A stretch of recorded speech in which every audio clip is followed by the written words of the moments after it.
Oke guys, welcome back to Daily Charting with Toshi, di mana kita akan daily chart your favorite cryptocurrencies. Oke, dan sekarang kita masuk ke DCWT sesi pertama di mana kita akan membahas mengenai Bitcoin dan Ethereum.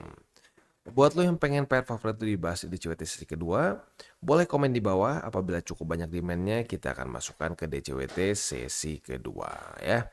Kita bisa lihat di sini terjadi rally sebesar 2,77% dalam 24 jam terakhir dengan total market cap di 2,38 triliun US dollars. Bitcoin dominance drop sebesar 0,61% dan volume sebesar 21,54%.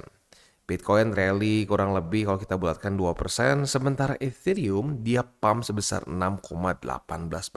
Wow, kok bisa seperti ini ya? Ternyata ya, Franklin Templeton baru saja melist Ethereum Ethereum ETF di DTCC ya. Nah, DTCC ini adalah salah satu pertanda bahwa ada kemungkinan dia di-approve. Tapi sekali lagi ya, DTCC listing ini tidak menggaransi SEC akan meng-approve.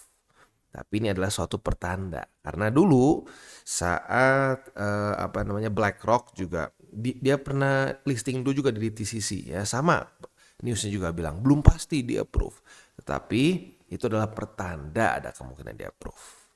Nah, detailnya kita bisa lihat di sini ya bahwa dia itu memasukkan si Ethereum ETF spotnya itu dengan ticker ini IZET ya, di mana ini adalah Franklin Ethereum TR Ethereum ETF. Ya, ini namanya kayak sedikit tongue twister jujurnya ya. Nah, jadi kurang lebih seperti itu. Tetapi untuk keputusan dari SEC sendiri itu masih di-postpone ya. Terakhir kan harusnya 23 April. Sekarang diundur 45 hari sampai ke tanggal 11 Juni. Apakah ini bukti bahwa sudah di-approve atau tidak? Sekali lagi ya, seperti yang kita sudah bilang, nggak semuanya yang sudah dimasukkan ke DTCC ini di-approve. Tetapi kalau kita ingat ETF spot Bitcoin, ya ETF spot Bitcoin dari di awal-awal tahun kemarin ya, itu apa?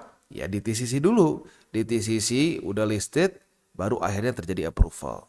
Nah, ini membuat ya tentunya ETF ngebam gitu, walaupun ini bukan jaminan. Karena kenapa? Ya terakhir kali Bitcoin ETF juga seperti itu, dibilangin enggak ini belum pasti di approve ya. Tetapi ternyata tiba-tiba apa? Ya tiba-tiba ternyata di approve. Wow, kalau sampai ini terjadi, jangan-jangan ini bisa menjadi suatu bisa menjadi suatu catalyst ya untuk cryptocurrency market lanjut ke atas begitu ya. Kalau di approve ya, kalau di approve. Tapi kalau nggak di approve, ya mungkin lanjut lagi bearish begitu. Kan gue udah sering bilang ya.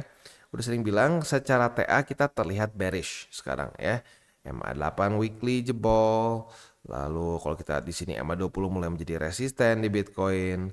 Tetapi kalau sampai ETF dari Ethereum ini dapat hype lagi ya, dapat hype lagi, wah, jangan-jangan ada momentum bisa kembali bullish. Ya, tapi lagi-lagi kalau fundamental tuh kita nggak bisa hitung sampai senaik apa. Begitu. Terakhir kali dulu Bitcoin itu saat ETF spot di approve itu rally dengan lumayan signifikan ya. Nah, apakah akan sama seperti ini atau tidak? Atau jangan-jangan ini malah jadi bull trap gara-gara tidak di approve. We don't know ya. Oke. Selanjutnya kita bisa lihat di sini ya, secara overall sih market jadi kebantu ya. Tapi dengan jelas Bitcoin dominance jadi drop karena yang rally besarnya itu adalah Ethereum. Ya bukan rally sih ya, dia masuknya ke pump 6% ya. Nah, ini membuat Bitcoin dominance kembali drop dan daily close di bawah, bukan cuma di bawah dari 54,92, tapi dia daily close di bawah dari 5450 ya. Dan sekarang mulai mau retest ke MA50 sebagai support. We'll see apakah ini akan menjadi support bagi Bitcoin dominance atau lagi-lagi jebol ke bawah ya. Oke. Overall seperti itu ya. Ini lumayan menarik jujurnya ya. Ini tiba-tiba ada listing seperti ini. Ya semoga sih di approve ya. Kalau di approve berarti ya akan ada kemungkinan bull run kita akan berlanjut ya, berlanjut karena secara fundamental seperti ini ya. Tetapi walaupun ini di approve, kita masih punya beberapa PR ya, masih banyak sih sebenarnya. Yang pertama adalah penurunan interest rate tanpa resesi, itu penting ya, karena kalau sampai terjadi resesi, gue udah pernah bilang sebelum-sebelumnya ya, bahwa pada faktanya kalau terjadi resesi di sini dengan interest rate yang turun pun Bitcoin akan cenderung melakukan apa? Ya drop juga sama kayak di cycle sebelumnya nih ya. Cycle sebelumnya di mana dia itu di sini ada penurunan interest rate dan yang terjadi apa? Bitcoin malah drop.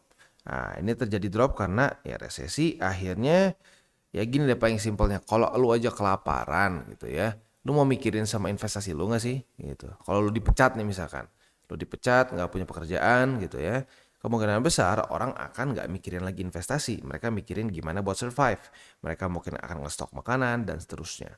Nah dari mana mereka beli makanan? Ya dari hasil investasi mereka ya. Itu kan kayak bisa dibilang adalah tabungan on the rainy days gitu ya, investasi ya. Jadi makanya harapan kita adalah apa? The Fed bisa soft landing. Soft landing itu seperti apa? Intinya dia bisa menurunkan interest rate di waktu yang tepat sehingga US tidak terkena resesi dulu gitu. Kalau sampai US terkena resesi ya, nah itu bisa membuat berantakan dulu gitu ya.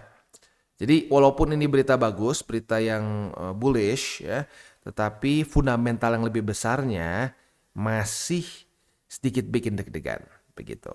Ya jadi ya lagi-lagi harapan kita itu adalah sekarang The Fed bisa melakukan tugasnya dengan baik begitu. Kalau dia bisa melakukan tugasnya dengan baik, kemungkinan besar kita nggak perlu lagi seperti di 2020.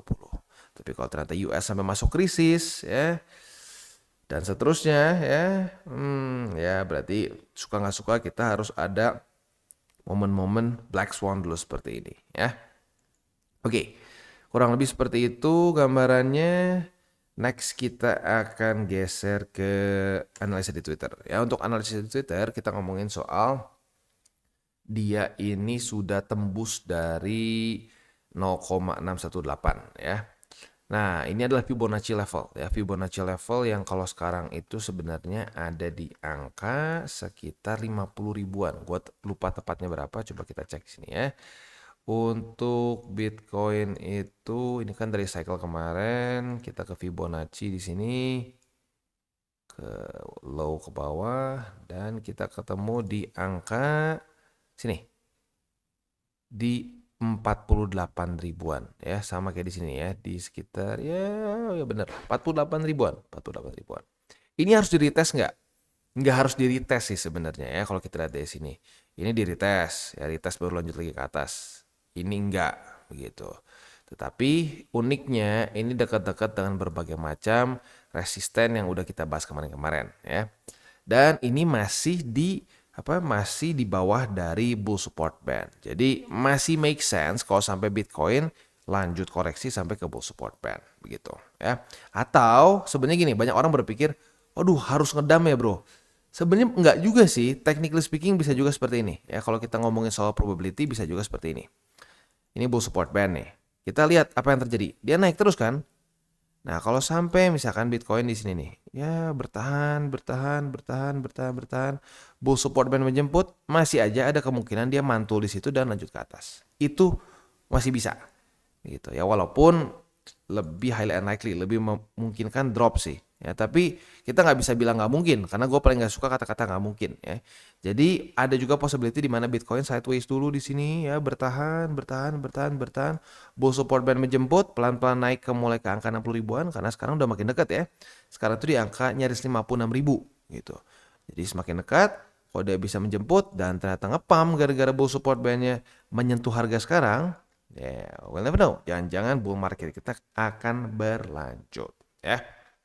Oke, jadi kurang lebih seperti itu. Selanjutnya kita akan masuk ke buy limit. Tetapi sebelum kita masuk ke buy limit, gua akan disclaimer dulu bahwa semua konten dari TCI bukanlah financial advice. Ini semua bentuknya adalah edukasi. Lalu bagaimana cara untuk mendukung TCI? Ada banyak caranya. Lu bisa like our video, bisa share our video, atau juga bisa menggunakan link referral kita di bawah. Nah, sekarang kita akan dengar dulu pesan-pesan dari sponsor kita, pada hari ini. Oke, today's video is brought to you by Gate.io. Dan kita bisa lihat di sini Gate.io sedang mengadakan event startup free offering di mana kita bisa mendapatkan token props dan gak main-main ya, alokasi itu sebesar 40.000 USD worth of props token ya. Ini mulai berlangsung ya, subscription dari tanggal 28 April, jadi bisa langsung lo ikuti saja. Dan tradingnya akan mulai dari tanggal 30 April. Jadi bisa dibilang ini mirip-mirip kayak Launchpool ya. Tetapi yang keren dari sini adalah ini gratis, nggak perlu beli apapun ya. Nah, tetapi gini, semakin tinggi VIP level kita, maka akan semakin besar juga alokasinya ya. Seperti yang kita bisa lihat di sini, apabila kita VIP 0 atau buat orang yang masih baru banget nih, yang baru banget itu maximum shares-nya itu lucky draw. Jadi bentuknya ya kalau kita hoki kita bisa dapat ya. Kalau lu VIP 1 di 10, 2 40, kalau VIP 10 sampai 16 lu bisa mendapatkan sampai 1.500. Jadi sekali lagi buat lu yang VIP levelnya tinggi di Gate.io jangan dilupakan ya. Ini penting banget karena lu langsung nggak perlu bayar apapun, bisa langsung ikutan aja. Buat lu yang masih belum punya belum punya account di Gate.io, bisa pertimbangkan untuk menggunakan link referral kita di bawah dan bisa mengikuti di VIP 0 di mana kita bisa mendapatkan lucky draw ya. Jadi kurang lebih seperti itu ya. Buat lo yang pengen coba silakan bisa tinggal menggunakan link referral kita di bawah dan mulai trade di Gate.io. Dan sekarang kita masuk ke Bitcoin. Untuk Bitcoin kita bisa di sini ya, dia kemarin tuh berhasil mantul di angka 62.517 ya. Which is good. Tetapi kita masih bisa lihat di sini ya, MA20 sudah semakin mendekat. Jadi untuk posisi spot, buy limit masih sama ya. Buy limit yang tinggal tersisa adalah buy limit ketiga di 62.517. Sementara untuk posisi futuresnya apabila pada hari ini terjadi retest kedua ya, retest kedua di 62.517, kita bisa buka posisi long dengan target TP kita di MA20 ya. Untuk posisi shortnya tinggal kita balik saja logikanya. Retest 1, retest 2 di MA20 sebagai resisten. Kita bisa buka posisi short dengan target TP di angka 62.517 ya. Itu kurang lebih setup untuk di Bitcoin. Sekali lagi ya, seperti yang gue bilang, walaupun ada berita bagus dari Ethereum di sini ya, masih banyak PR besar secara fundamentalnya yang harus dilalui dulu oleh cryptocurrency market in general begitu, karena kondisi fundamental seperti the Fed yang masih belum menurunkan interest rate, lalu juga technically speaking sekarang masih terjadi QT ya, di mana dari US itu balance sheet-nya itu masih terus turun ya. Nah, apabila ini masih terus turun, yang kemungkinan bisa rally itu lebih ke BTC. Itu secara historically speaking ya, karena kalau kita lihat ke Ethereum bisa juga naik tapi nggak se ekstrim BTC. Maksudnya apa? Ya Bitcoin dominance-nya kayak kita bisa lihat dari awal tahun gitu ya. Dari awal tahun kita bisa lihat Bitcoin dominance itu masih cenderung kuat sebenarnya ya. Masih cenderung kuat dan lebih ke kekuatannya itu lebih ke BTC begitu ya. Jadi bukannya nggak bisa naik ya, tapi biasanya altcoins akan outperform dengan BTC gitu saat QT gitu ya. Nah, saat mulai QE di mana si balance sheet dari US ini mulai meningkat ya. Nah, disitulah biasanya altcoin season akan terjadi dan BTC biasanya mulai bonyok dihajar oleh altcoins gitu ya. Kemarin gue sempat pikir ini tuh udah mau selesai. Karena kenapa? Ya lu lihat sendiri. Kayak ada kemungkinan terjadi ini. Nah, sudah kayak ada kemungkinan terjadi QE. Ternyata ternyata cuma fake out lanjut lagi turun. Nah, akhirnya jadinya ya sekarang altcoins cenderung ya nggak selalu tapi cenderung masih outperform oleh BTC in general gitu ya. Oke, next kita geser ke Ethereum. Untuk Ethereum kita bisa lihat di sini kondisinya itu jauh lebih bullish ya, karena ya news yang tadi kita sudah bahas. Kemarin itu dia nge-pump kemarin cuma rally 3,92 ternyata. Ditambah sama hari ini jadi sekitar 6%-an. Nah, untuk posisi spotnya berarti buy limit-nya kembali aktif lagi. Bahkan ada sedikit pergeseran. Buy limit pertama jadi di MA20, buy limit kedua di 3.156 dan buy limit ketiga di 3.014. Itu untuk posisi spot di Ethereum. Untuk posisi futuresnya kemarin buat yang konservatif, gilanya kena nih target TP ya. Kalau kita lihat di sini kan gue udah bahas nih dari kemarin ya. Buat yang konservatif, target TP-nya tuh di sini, posisi shortnya ya. Di struktur yang baru gue bilang ya. Itu tuh di angka sekitar 3070-an lah. Ya 3070-an. Nah kemarin itu ya kena sih harusnya sih ya. Nah, jadi buat lo yang pasang ya yang konservatif kena TP ya. Yang agresif enggak malah kena cut loss ya. Ya tapi susah sih, ini bisa dibilang kan masalah fundamental ya. Kalau fundamental ya kadang-kadang bisa begini ya. Nah, untuk posisi apa namanya posisi longnya gimana? Posisi longnya setupnya masih belum. Malah sekarang posisi short lagi. Retest 1, retest 2 sudah terjadi di 3279 sebagai resisten. Artinya kita sudah punya posisi short nih walaupun sedang rugi ya. Tapi posisi short kita ini target TP-nya adalah di MA20. Itu kurang lebih setup untuk di Ethereum ya. Jadi Ethereum ya tentunya kebantu ya dengan fundamental ini. Tapi kita jangan sampai FOMO ya, hati-hati jangan FOMO karena sekali lagi seperti yang kita bisa lihat di sini, ini bukan berarti sudah di-approve ya. Ini tidak ada garansi SEC akan meng-approve, itu satu. Dan yang kedua adalah apa? Andaikan sampai ke approve pun ya seperti yang kita tahu kalau sampai secara ekonomi Amerika itu jelek ya atau terjadi resesi dan seterusnya ya PR-PR yang gue bahas tadi itu tetap aja akan membuat drop gitu. Sama logikanya kayak gini ya, kalau lagi ekonominya buruk di US misalkan ada bank kemarin sudah mulai ada yang collapse gitu dan seterusnya benar-benar full on crisis, menurut lo ya sampai institusi besar pun apakah mereka akan melakukan yang sama yaitu likuidasi aset-aset yang paling beresiko dulu? Yes, it happens. Lu bisa lihat dari masa ke masa ya, dari krisis ke krisis, biasanya aset kelas yang akan dilikuidasi dulu adalah apa? Aset-aset yang paling beresiko. Nah, kripto yang otomatis paling beresiko gitu. Jadi itu gitu. Makanya walaupun ini bagus, kita harus tetap perhatikan fundamental besarnya di US. Apakah mereka akan ada ciri-ciri terjadi resesi atau tidak? Kalau sampai terjadi resesi, ya siap-siap kita akan free fall dulu gitu ya. Oke, jadi kurang lebih seperti itu. Seperti biasa, buat lu yang pengen pair favorit itu dimasukin ke DCWT sesi kedua, komen di bawah. Apabila cukup banyak demandnya, kita akan masukkan ke DCWT sesi kedua. Dan jangan lupa juga 3 golden rules ya. Yang pertama, jangan pakai uang panas. Yang kedua, jangan over leverage. Dan yang ketiga, berpikirlah jangka panjang untuk kripto. Oke guys, jadi itu adalah akhir dari segmen DCWT kita pada hari ini. Dan jangan lupa bagi kalian yang merasakan manfaat dari segmen ini, jangan lupa untuk share ke teman-teman kalian. Dan apabila lu pengen mensupport channel kita, ya TCI, jangan lupa untuk menggunakan link referral kita di bawah. Nggak wajib ya, tetapi apabila lu menggunakan link referral kita di bawah, ada macam-macam ya, dari Bybit, Huobi, Maxi, toko kripto, dan banyak lagi ya. Ya, walaupun nggak wajib, tapi kalau menggunakan link referral kita, lu secara langsung membantu perkembangan dari TCI. Dan satu lagi, jangan lupa juga untuk join Telegram group kita, di mana kita bisa ngobrol-ngobrol santai mengenai dunia cryptocurrency secara dua arah. So, jangan lupa untuk like, subscribe, klik the bell icon, and see you on the next video.